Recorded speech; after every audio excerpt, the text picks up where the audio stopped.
CBDC has been released, folks. You're not going to believe what they want to do with your freedom. Would you say no to a stimulus check right now? I mean, chances are not many Americans would actually say no to the added cash flow, given that different markets are in complete disarray nowadays, and we've got more companies dishing out layoffs and filing for bankruptcy compared to recent years. But what if the money was to be sent through FedNow? You guys remember FedNow, right? The long-awaited pilot of the CBDC is finally here, folks. And while they're not sending out any money, I do think that the Fed will have to provide money through the system. Why? Well, because how else will they convince people to say goodbye to their privacy and agree to centralized digital dollars? I'm pretty sure that somebody's going to be telling me that the FedNow isn't in place to track us, but come on, folks. We need to wake up. If you gave the government the power to check your purchases, do you think they would do it? Or are we supposed to believe that they would never do anything like that to us? You know, they're not trying to be all up in our business. Nah, never, right? Anyway, this system isn't being provided to individuals and businesses. According to them, it's actually going to be serving as the infrastructure for instant payments by linking banks. Jerome Powell says that this will help in making everyday payments faster, but as time goes on, he does see it benefiting individuals and businesses by providing a service that can enable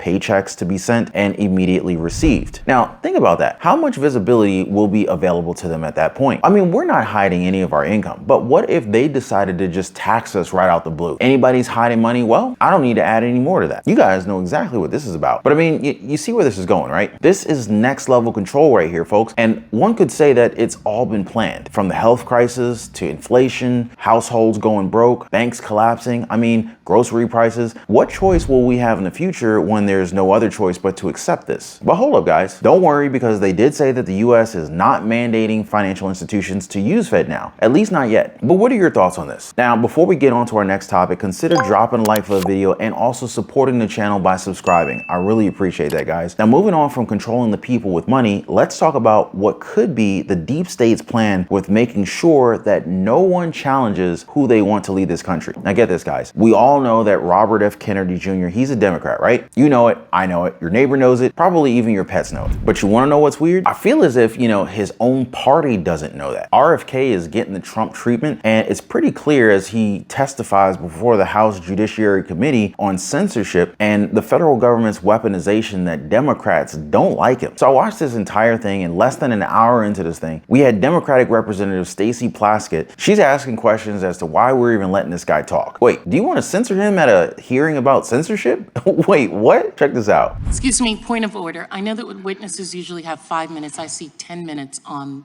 the board. Is it going to be 10 minutes? We'll give him 5 minutes, but we're pretty lax with this. We'll let him go for we are? a little, yeah. I've seen you gavel down on quite a number of witnesses. Given senators and former Democrat members of Congress and all kinds He's of folks. neither.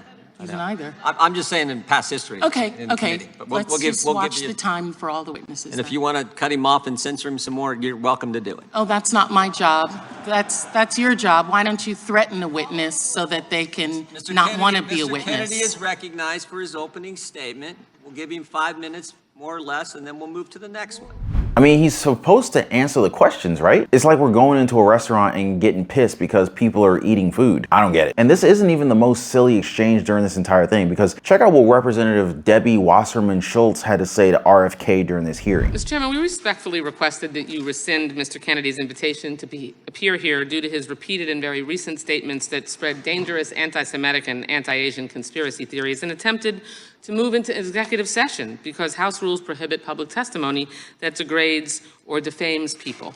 His reckless rhetoric helped fuel anti-Semitic incidents, which for the record are at the highest level in the United States since 1970. They have nearly tripled in the last 6 years. Since you gave Mr. Kennedy a megaphone today, I want to give him a chance to correct his statements and prepare some of the harm that he's helped cause. Mr. Kennedy, you're well educated. So yes or no, please, are you aware that for centuries Jews have been scapegoated and blamed for causing illnesses like Black Plague and more recently COVID? I am. Those are known as blood libel, and they are one of the worst and most disturbing parts of human history. Good. I'm glad to know that, of course, that you acknowledge that. Of course, it's true and well documented that this pernicious form of anti-Semitism led to centuries of discrimination, even horrific pogroms and massacres, and it still fuels deadly violence today. Yet last week, You floated a baseless conspiracy theory that the coronavirus was bioengineered to target Caucasians and Black people, but to spare Ashkenazi Jews and Chinese people. Mr.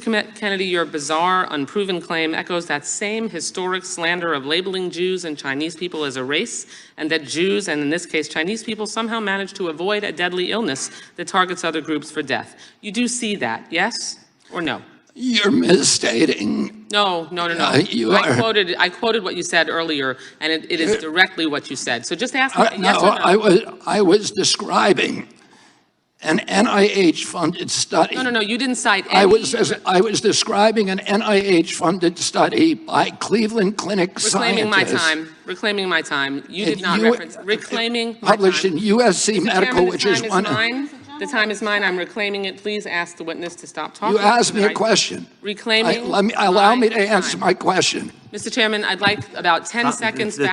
The time You are slandering me incorrectly. You're saying it's dishonest. Time belongs to the gentlelady from Florida. Defend myself. I'm not sure she's familiar with how questions work. You see, when you're asked a question, the polite thing to do would be to answer in return, right? Not answering would make you seem a little bit arrogant, cocky even. But when RFK answers, she suddenly forgets that she asked a question. Wait, what? What is RFK referring to? Are his statements being twisted in a way here? Because that would be pretty messed up, right? Now, as it turns out, that's exactly what it looks like as Representative Thomas Massie confirmed what RFK was talking about. That Mr. Kennedy just referenced new insights into genetic susceptibility of COVID-19. The main body said that they investigated genetic susceptibility to COVID-19 by examining DNA polymorphism in ACE2 and TMPRSS2. Those are receptors for COVID in 81,000 human genomes, and they found unique genetic susceptibility across different populations.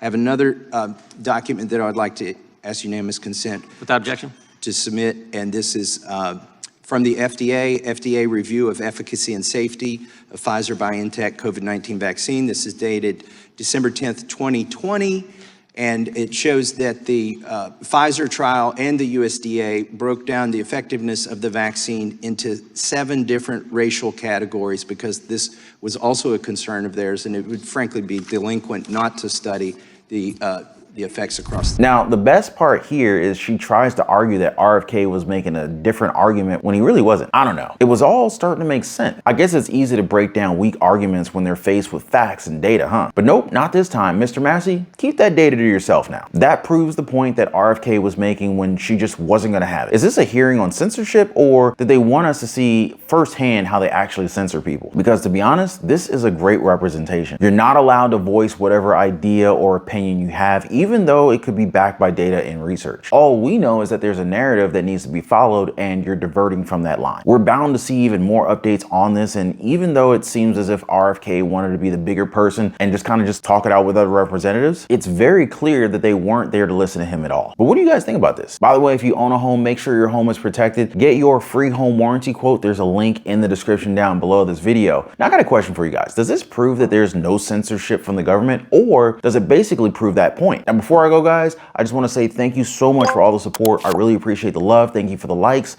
Thank you for the subscribes, and I'm gonna see you guys on the next one.